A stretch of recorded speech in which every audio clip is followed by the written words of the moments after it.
కర్ణుడన్నాడు, కృష్ణ నువ్వేమీ చెప్పక్కర్లేదు, నాకు అన్నీ తెలుసు. నాకు స్వప్నాలు వస్తున్నాయి, నాకు అనేకమైనటువంటి శకునములు కనపడుతున్నాయి.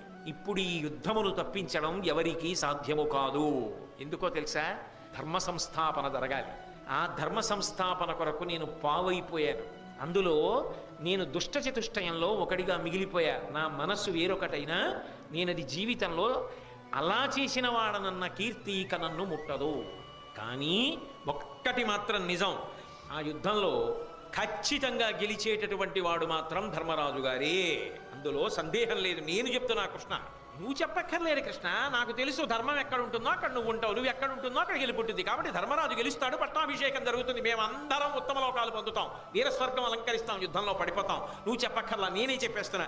అయినా మరి ఎందుకు యుద్ధం చేస్తున్నావు అంటావేమో, ఇంతకన్నా నాకు బ్రతుకు లేదు కృష్ణ.